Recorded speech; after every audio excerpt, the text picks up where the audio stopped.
Halo, assalamualaikum warahmatullahi wabarakatuh. Berjumpa kembali dengan Sales British Channel, tentunya dalam program acara kisah legenda Nusantara.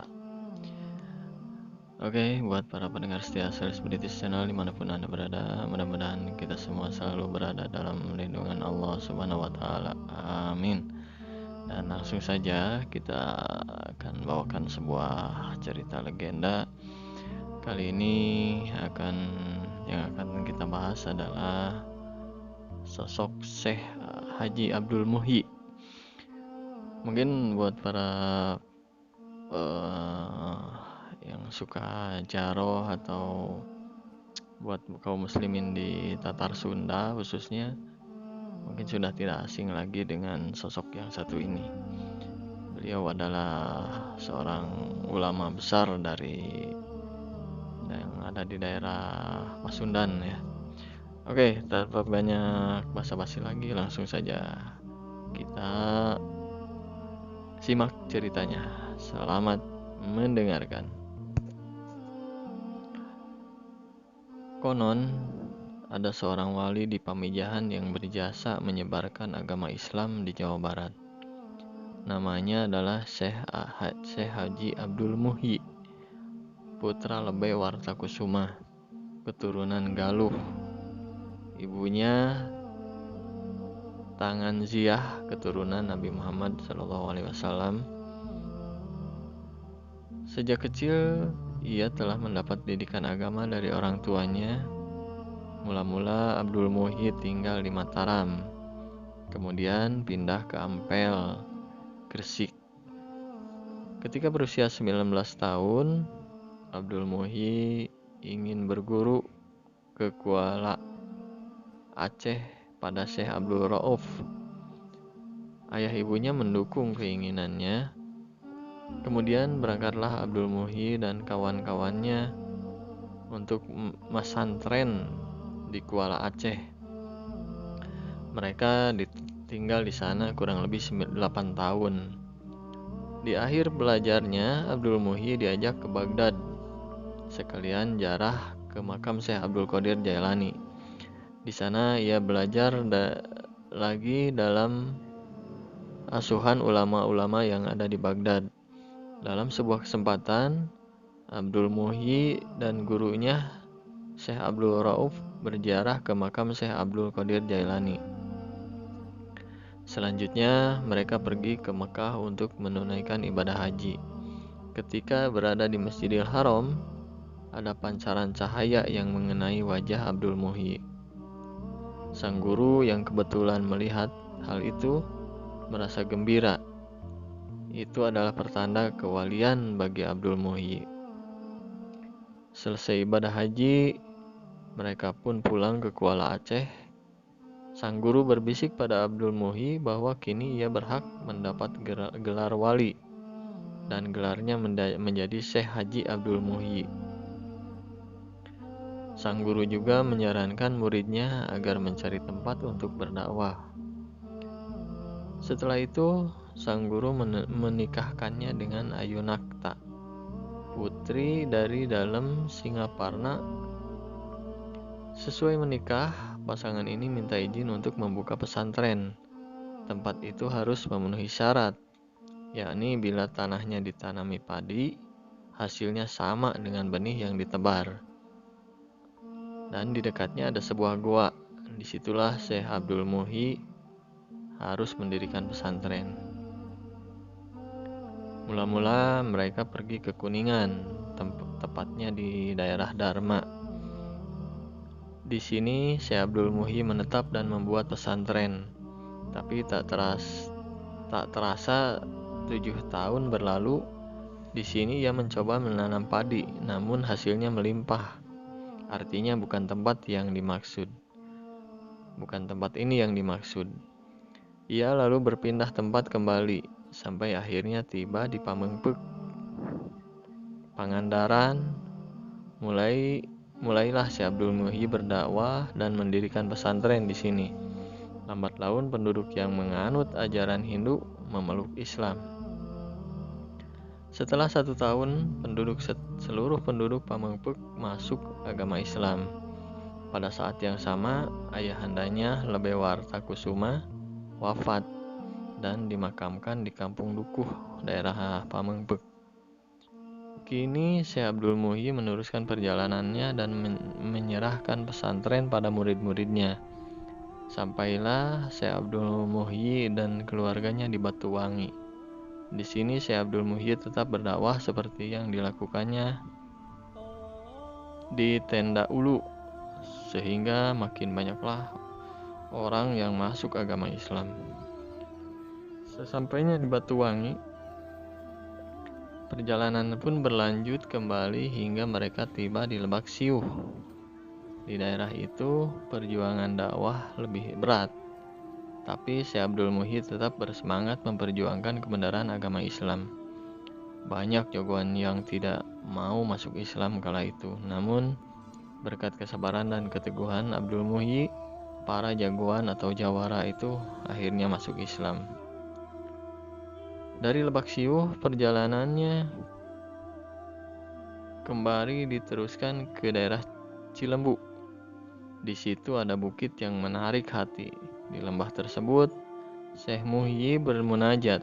Ia merasa inilah tempat yang cocok untuk menjadi tujuan akhir perjalanan dakwahnya. Untuk membuktikan keyakinannya itu, ditanamilah benih padi. Di kemudian hari ternyata buahnya sama dengan jumlah padi yang ditanam. Berarti memang benar, inilah tempat terakhir perjalanan dakwahnya.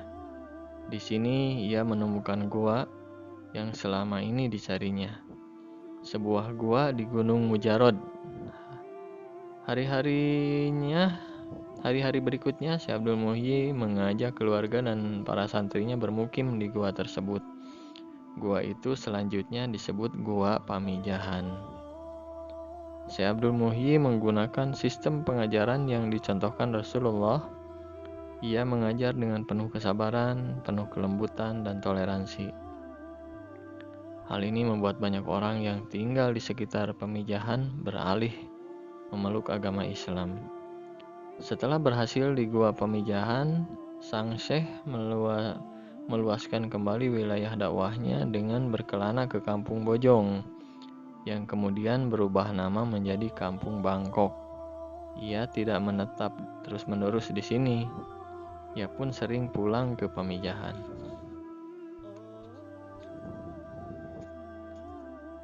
Di Pamijahan, Syekh Abdul Muhyi telah berhasil mendidik 4 santri utama yang kelak akan dijadikannya sebagai mubalik.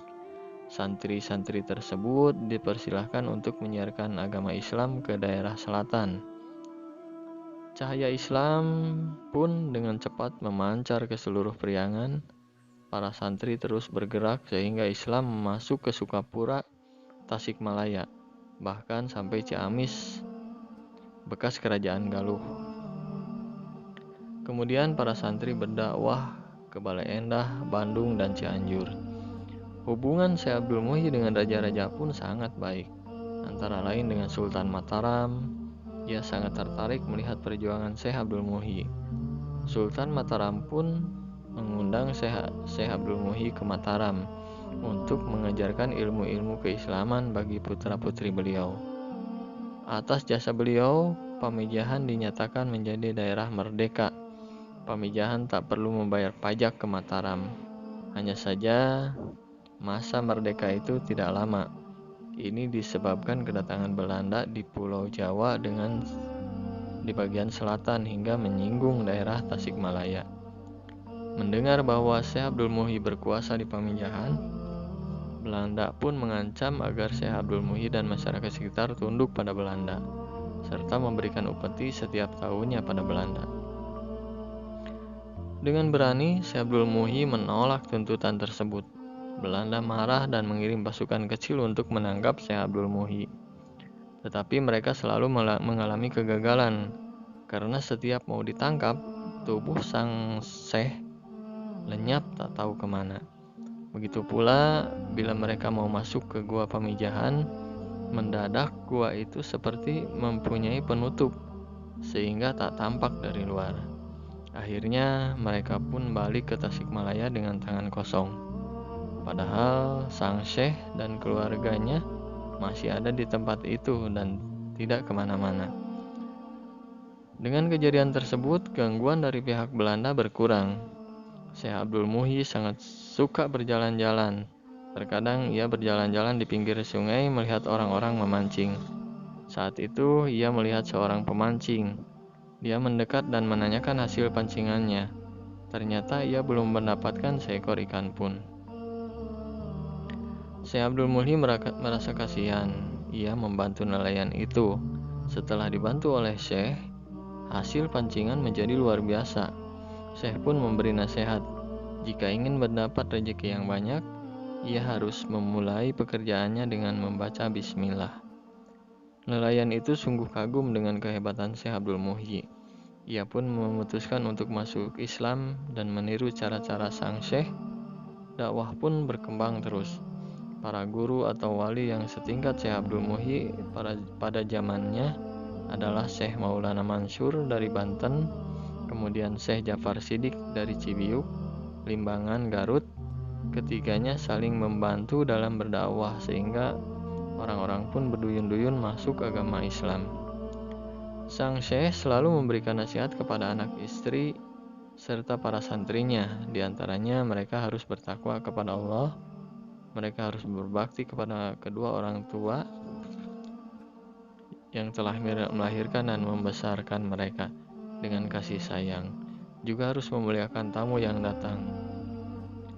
Berbicaralah dengan baik, sopan, serta menyenangkan orang. Bila tidak bisa melakukannya, janganlah menyusahkan orang lain. Itu salah satu pelajaran yang selalu beliau tekankan kepada anak istri dan santri-santrinya. Jangan lupa pula mengasihani orang kecil dan menghormati orang yang besar. Hargai sesama manusia karena di hadapan Allah semuanya berderajat sama. Hanya ketakwaan dan keimanannya yang membedakan. Oleh karena itu, hiduplah di dunia seakan kalian hendak melintasi jurang yang penuh duri. Ternyata inilah nasihat terakhir hari Senin, Januari 1730 Masehi. Syekh Abdul Muhyi wafat dalam usia 80 tahun. Semua perjuangannya untuk menyebarkan agama Islam terus dikenang oleh generasi penerus. Dan bekas-bekas perjuangannya masih dapat kita lihat hingga saat ini di daerah Pamijahan yang selalu banyak orang untuk datang ziarah ke tempat tersebut. Oke, mungkin itu saja yang bisa kita bahas pada kesempatan kali ini. Barangkali ada yang kesalahan atau kehilapan dalam atau kekurangan dalam cerita tersebut, mungkin bisa ditambahkan saja di kolom komentar. Untuk sementara sekian saja dulu, nanti sampai berjumpa kembali di cerita legenda berikutnya. Wassalamualaikum warahmatullahi wabarakatuh.